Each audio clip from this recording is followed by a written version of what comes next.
Voilà, salut, donc je vais essayer de te faire une petite vidéo pour te faire voir comment je me dépatouille de cet artisan. C'est vraiment le terme, hein, dépatouiller, parce que voilà, c'est pas forcément très évident et très intuitif. Alors, donc on commence avec le Luban.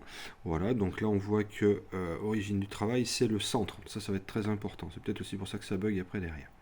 Donc je confirme. Donc bon, je vais ajouter une image, voilà, on va faire les choses très simplement. Donc ça c'est un travail que j'avais fait pour un copain, où j'avais gravé une photo de Johnny sur du contreplaqué. Donc là il est en train d'ouvrir l'objet, donc là jusque là tout va bien. Alors on va le laisser faire, voilà, en espérant que ça prenne pas trop de temps non plus. Il est comme moi, il se réveille, lol. Oh, putain, il est moins bien réveillé que moi. Voilà, donc pendant ce temps-là, si tu veux, l'artisan, elle est sous tension. Donc ouais, c'est un peu le bazar. Ah, ça y est, c'est bon, il a fini. Donc là, il est mis en niveau de gris. Alors, pour voir si c'est bon, en fait, au départ, je vais déjà commencer par aller dans Espace de travail. Comme ça, je clique dessus. Et là, en fait, je vais connecter mon Luban, mon PC, là, tout de suite, à la SnapMaker Artisan. Donc là, derrière, ça communique, connexion réussie, on est OK. Là, il me dit qu'il a besoin de faire revenir les axes au point d'origine. Voilà, je vais laisser la portière ouverte. Comme ça permettra de voir un petit peu ce qui se passe. Voilà. Donc là, ça finit. Ouais, c'est bon. Désolé pour le coup de téléphone un peu vif. Voilà. Alors là, je reviens en arrière. Et donc ici, je vais faire capture de caméra, ajouter un arrière-plan pour voir comment je vais mettre en fait, ma photo sur justement sur l'arrière-plan, sur la planche de bois contreplaqué. Donc là, pareil, on voit que ça bosse là-bas derrière. Ça va descendre pour prendre la photo. Voilà, donc là, ça charge. Et là, on va pouvoir voir en fait le résultat. Et c'est là où effectivement je rencontrais un problème. Donc là, on voit que effectivement j'ai mon arrière-plan. Et normalement, si je fais confirmer, hop, voilà, là je vois que j'ai la photo qui est mise et je vais pouvoir bidouiller la taille. À ce stade-là, on a un problème, c'est que si on revient sur configuration du travail, on voit en fait que c'est revenu, au lieu de, on était parti au centre, et bien là c'est revenu en bas à gauche, d'accord.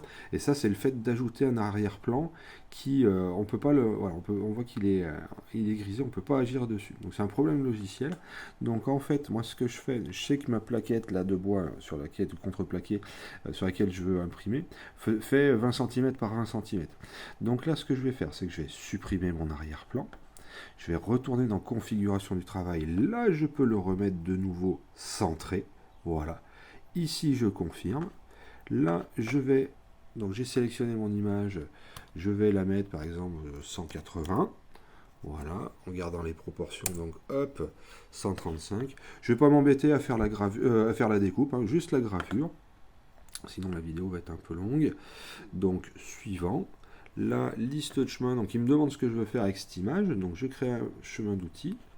Donc là, je ne veux pas que ce soit une découpe, je veux que ce soit une gravure remplie de points, voilà. Donc après, on met un petit peu les différents paramètres.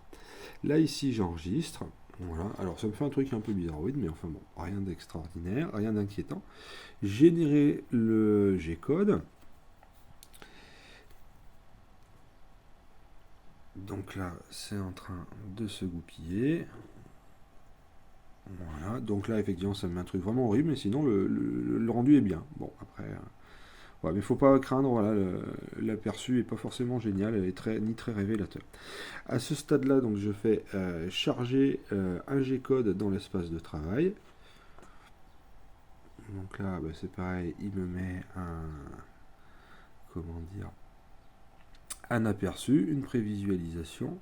Normalement, voilà, on voit bien que je me retrouve avec mon Johnny qui est bien parti au centre. Donc là, je ne fais pas commencer le travail, je fais envoyer ça à l'appareil. Et après, c'est ici que ça va se passer. Alors, je vais sortir la petite cale qui va bien pour étalonner la hauteur. Voilà. Donc là, on voit bien qu'il a reçu, on a entendu le petit ding-ding, donc on voit bien qu'il a reçu un fichier ici. Donc, je clique sur Start, là effectivement, c'est mon Johnny. Voilà, donc là je vais faire Next.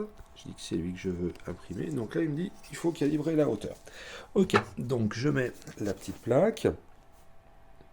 Là elle est assez haute, je crois qu'on peut y aller de 3 passes à 10 mm à 100 mm.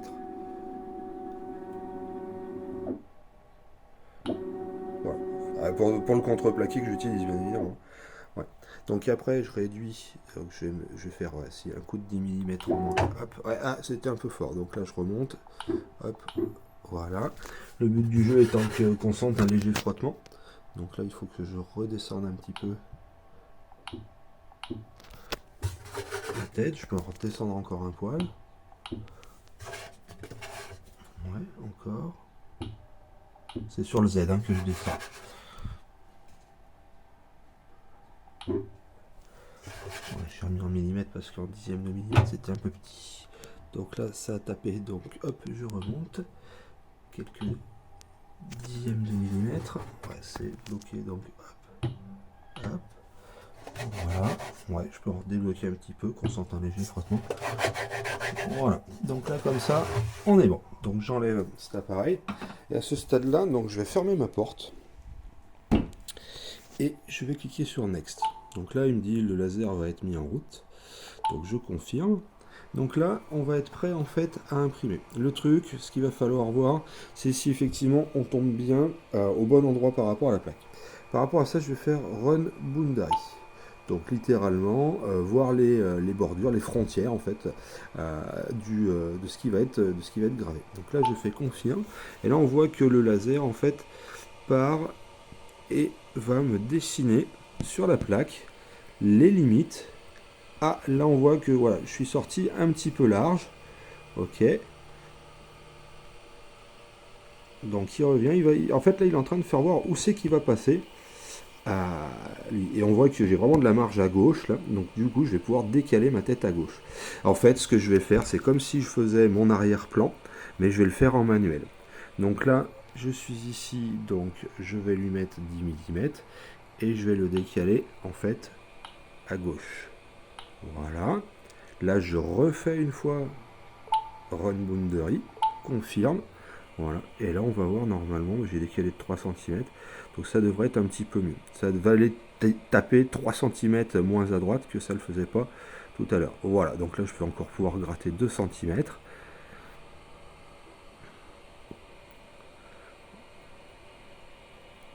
Donc ouais, c'est pas très automatique, mais j'ai pour l'instant, c'est ce que je disais vraiment au début, c'est comme ça que je me dépatouille, hein. C'est pas très académique, j'en conviens, mais voilà, c'est comme ça, c'est la solution que j'ai trouvée. Donc là je leur décale de nouveau de 2 cm vers la gauche, un dernier coup de Run Boundary, voilà, pour voir que en fait le laser se trouve bien dans la plaque. Donc là normalement, voilà, là on voit que c'est bon, ça tape bien dans la plaque. Tu peux avoir ce faisceau laser seulement quand tu fermes la porte de l'artisan, et ce sera, si tu réouvres la porte après, tu ne l'auras plus. Voilà, donc là on voit que ben, voilà, mon laser est bien configuré par rapport à l'espace de travail, et donc du coup ben, je vais pouvoir lancer la gravure. Voilà, j'espère que ça aura pu t'avancer. Allez, bonne journée, puis tiens-nous au courant, merci.